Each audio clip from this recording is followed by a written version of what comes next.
Hello Russian learners, I'm Anastasia and you're watching the ARusPro channel. Today we are comparing two idioms, two proverbs in English and in Russian. You'll scratch my back and I'll scratch yours in English and its Russian equivalent. But before we get to that, let's translate the English proverb literally. And it will be «Почешешь мне спину, я почешу тебе».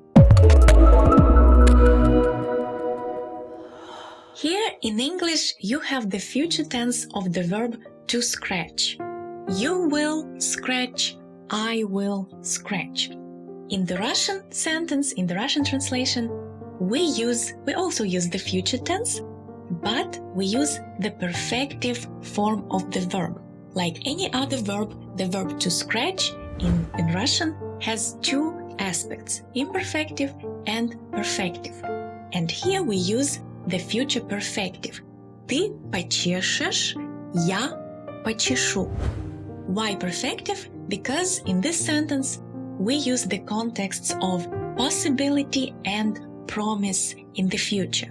If it's possible for you to scratch my back, I promise you to scratch yours. If you are struggling with understanding the difference between imperfective and perfective verbs in Russian, book some lessons at our online Russian language school, ARusPro, and our patient tutors will explain you in detail the difference and will practice it with you, and they will give you the final explanation on that, so you won't need any further explanations. Now we are moving on to the Russian word for back.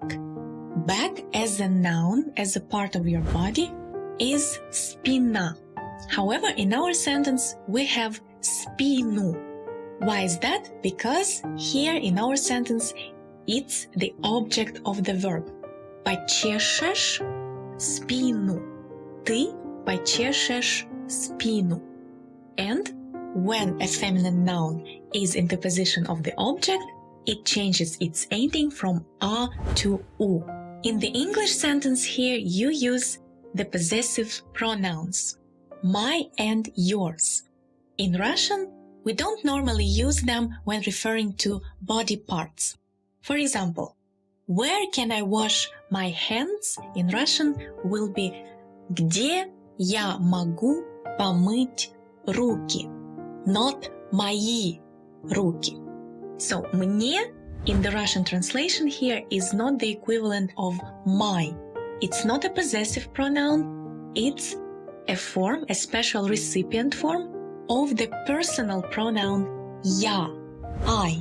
Мне is literally translated as to me.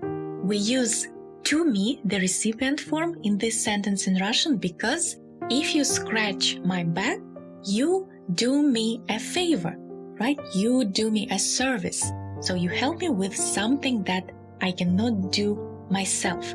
And I am the recipient of this service. You give it to me. That is why we use мне here. To learn more about the recipient form мне and other forms of I in Russian, watch one of my previous lessons. Follow the link in the info cards here. Now let's move on to the Russian equivalent of this proverb. Actually, here we have more than one. The first one is ты мне, я тебе. Here again you can see the recipient forms мне and тебе, which means I give something to you, you give something to me. And there was even a film named like this, ты мне, я тебе, a Soviet film. Another equivalent is услуга за услугу. Услуга in Russian is a service or a favor. And in this phrase, услуга, the first word is the subject. Then we have the preposition за, which is the exchange version of for. So, service for service. The last word, услугу, is in the accusative case. It's the same noun, услуга, but in the accusative case because it's following the preposition за. Today we've learned another Russian equivalent of the English proverb. Subscribe to learn more, and if you are a beginner, subscribe not to miss the start of my course from A to C. Let's achieve Russian proficiency together.